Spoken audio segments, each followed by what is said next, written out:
Hello Internet, it's me Josh, the Aging Gamer. So, it's finally October, and you know what that means, right? Spookies! There's an autumn breeze, we can finally start putting on our hoodies, and most importantly, Halloween is coming, the best holiday ever! Horror movies are everywhere, candies and treats are handed out, brutal violence and morbid imagery is socially acceptable, everyone dresses like sluts, and that's fantastic. And my favorite, I don't have to buy anyone a goddamn thing to celebrate! And to honor my favorite holiday, I thought, why not do a horror-themed retro video game? And when I think of horror-themed retro video games, I think of the Castlevania series. I mean, the game stars zombies, skeletons, mummies, Frankenstein, Dracula. You can't really get more Hollywood horror than this. But I already did a review on Castlevania.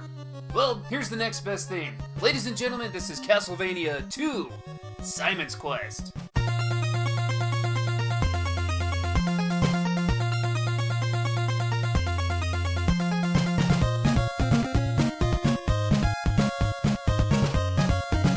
So Castlevania II, not to be confused with Castlevania II, takes place sometime after the original title.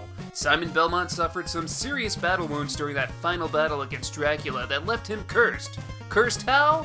Well, the instruction booklet only says, "Your wounds slowly gnawed at your soul." Whatever that means. Simon must collect Dracula's body parts, summon Dracula again, and defeat him to end the curse. And that makes no fucking sense. Simon is gonna resurrect Dracula to end a curse that doesn't even really seem to affect him in-game? What if he fights him and loses? He's putting the whole world at risk. What a selfish bastard. Anyway, the first thing you'll notice is, hey, this isn't the same kind of Castlevania we played before. Castlevania II is actually the game that started the whole Metroidvania theme in the series. So instead of 2D platforming, we get, well, some 2D platforming, but with exploration. It's quite a change that we'll get into later. That's not the only thing that's changed though, there's also some RPG elements in here, like leveling up. So remember those hearts you got from killing enemies in the last game? Well, those hearts are used as both experience points and currency in this game, so make sure you pick up those hearts. You can kill enemies all you want, but if you don't get the hearts, you don't get the XP. Level up Simon and your health bar and resiliency will increase. Like I mentioned, hearts will also be your currency. You can buy items such as stronger whips, weapons, and special items. Leveling up is cool and all, but I don't know about you guys, it feels kind of weird grinding my character in a platforming game like this. It seems a bit out of place. But I'd also like to point out that there is a day and night system. During the day you'll fight regular enemies, while at night you'll fight stronger ones, with the upside of them dropping bigger hearts. I guess this is a cool feature, but I gotta admit, it's pretty freaking annoying seeing the screen constantly come up. What a horrible night to have a curse! I get it, just get the cutscene over with so I can continue. The morning sun has vanquished the horrible night. Okay, let's go. Moving on to the exploration aspect though, there's towns, caves, forests, and mansions all for you to explore. The towns contain people to talk to, items to buy, get hints on certain things, replenish your health, and all that jazz. Once you leave a town, you can go exploring. There's alternate routes to different areas and a shitload of respawning enemies. Also, there's mansions, which are essentially boss levels. Make your way through to collect Dracula pieces. Once you get to the 5th and final mansion, you will fight against Dracula himself. Defeat him, and the curse is lifted. There's also several endings depending on how quick you beat the game. So with that being the gist of the game, do I think the game is great? Not really. I know many look at this game as a classic, but to me, I just can't get into it. There's almost no guidance in this big open world, just vague clues that'll leave you scratching your head. It's too easy to miss an item than have to backtrack a shitload to make up for it. So if you're jumping into the game for the first time or without some sort of guide, you're gonna get lost and it's gonna get frustrating.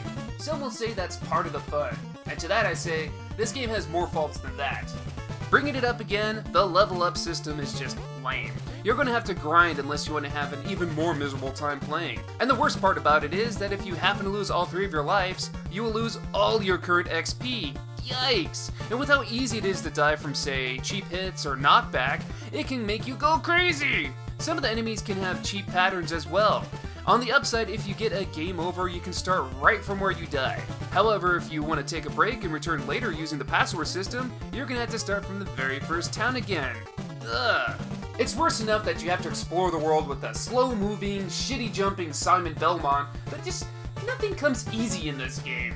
And the last thing I want to mention, I don't even find the mansions fun. The designs are just boring mazes. And look at shitty things like this. There's traps on the floor that'll make you drop, forcing you to rework your way around the mansion again. That's not a clever trap, that's cheap. There's also lots of dead ends that will really test your patience. So I'm not here to offend anybody, because I know this game has its following, but for someone like me, I just don't find this game fun. The first Castlevania was awesome, but this game took the Zelda 2 approach and tried something different with its sequel. Some hate it, some love it. Maybe it's because I'm getting older and have less patience for things like this, but I prefer the more straightforward kind of monster-bashing fun. The kind that Castlevania 3 brought back to the series. I'm not hating on Metroidvania games. Hell, Metroid is one of my favorite series ever, but I just don't feel like it worked in Simon's Quest. Obviously, it worked for later Castlevania titles, but Simon's Quest? It's just not fun to me. But these are just my opinions. What do you guys think of the game? You like the game? Think I'm full of shit? Let me know in the comments below. If you like this video, go ahead and give it a thumbs up. If you don't, you can give it a thumbs down too. It's your choice. And like always, I thank you guys for watching. Go ahead and hit that subscribe button. And until next time, I'll see you later.